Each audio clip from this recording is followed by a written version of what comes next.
Asan ako? Ha? Ikaw pala yung ex niyang Brande! Wala akong inaagaw! Ikaw! Hindi ikaw! Hindi ikaw! Ikaw! How dare you push me! Tama na, Freya! Ano naman ito nakikita ko? I need you, honey. Come back to me. Baka palito ka mo? What the hell are you doing here, Freya? Di ba nandun ka na sa kabit mo? Nag-ano ka pa dito? Hindi mo nakikita ako.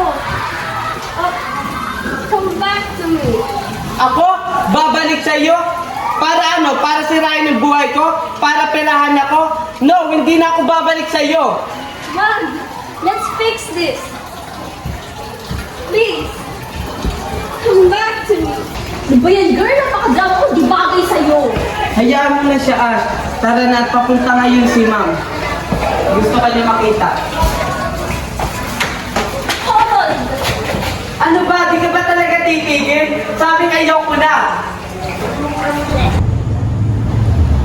Roll, look. Ang ganda niya. So, pagkakasal tayo, ganito rin yung gown ko. Don't worry, baby. Pag ikakasal tayo, ikaw ang mamimili ng gamit. And I will buy it for you. Oh, really? I will do everything for you, baby. Dadalhin kita sa harap ng altar. Then we'll live happy ever after. Wow, what a wonderful dream you have. So happy talaga. Okay, tara na. Tapusin na natin itong thesis natin ang tayo makakain ng mamaya. Okay po.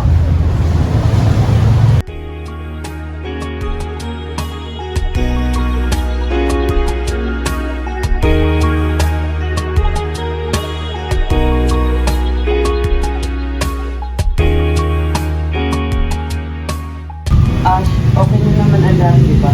Pwede na tayo magpakasal.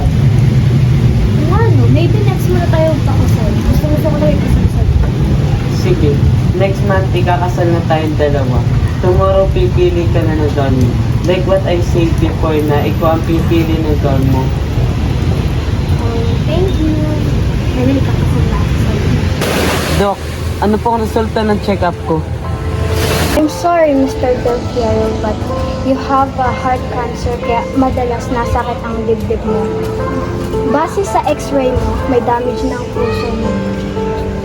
Kaya kahit anong oras pwede kang bawian ng buhay. Baka mali lang yung unang lumabas. Doc, please.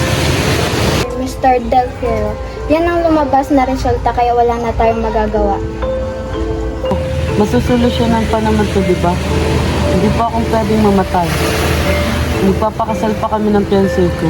Magkakaanak pa kami. I have to go, Mr. Del Piero. Bye. Doc, please.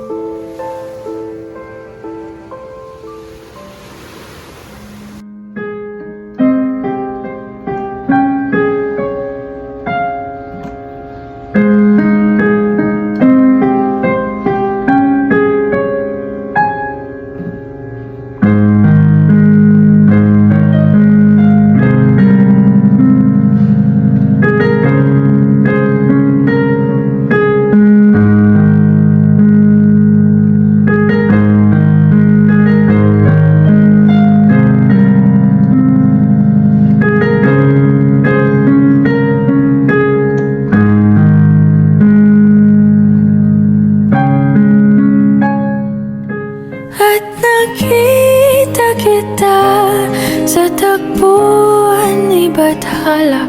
May kinang sa mata na di maintindihan.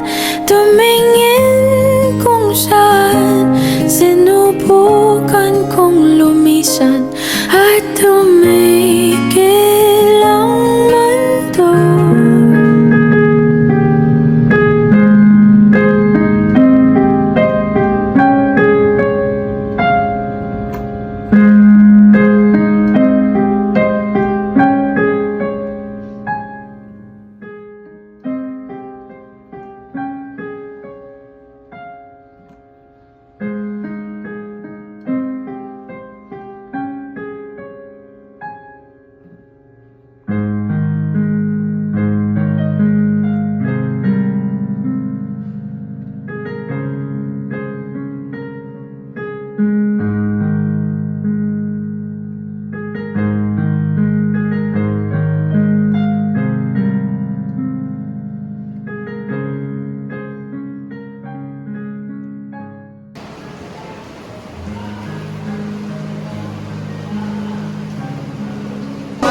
Take sorrow to be your lovely wedded husband. To have and to hold, in sickness and in health, in poverty or wealth, for richer or poor, in joy and in sorrow, to love and to cherish, and to get and to refine.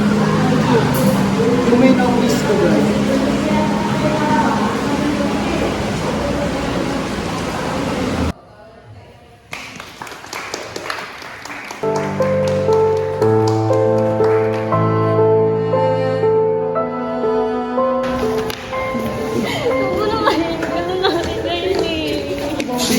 Just mind, kaya kailangan mong umiti. Kasal natin to. Ako hindi. Iyakin ngayon mo. Wala ka pa sa kasal natin. Mahal na mahal kita. Umalis nang walang sabi. Bakit di siya lumaban kahit konti?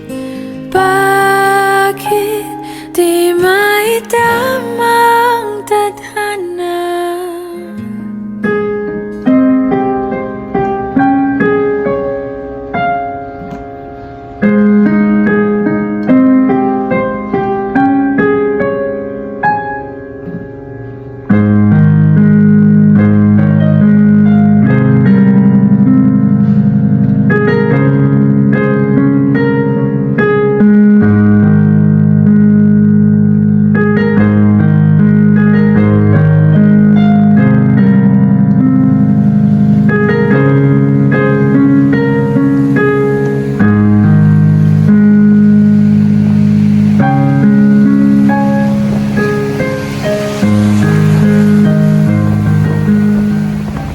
Ang araw ng kasal ay dapat isang araw ng kaligayahan at pagmamahalan ng isang mag-asawa.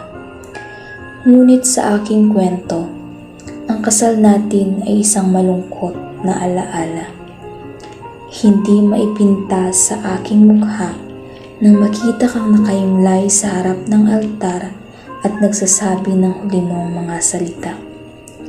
Bakit ngayon pa? Kung kailan sinisimulan na natin buuhin ang ating mga pangarap, iniwan mo akong mag-isa at nagluluha ang mga mata. Paano ko bubuuhin ang mga pangarap kung ako lang ang mag-isa? Kung sa tabi ko'y wala ka na. Thorold, aking asawa, kung di man tayo magkasama hanggang sa huli, ikaw pa rin ang aking pipiliin at ang aking mamahalin. Parts of me were made by you, and planets keep their distance too. The moon's got a grip on the sea,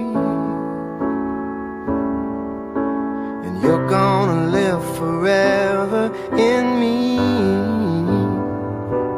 I guarantee it's your destiny.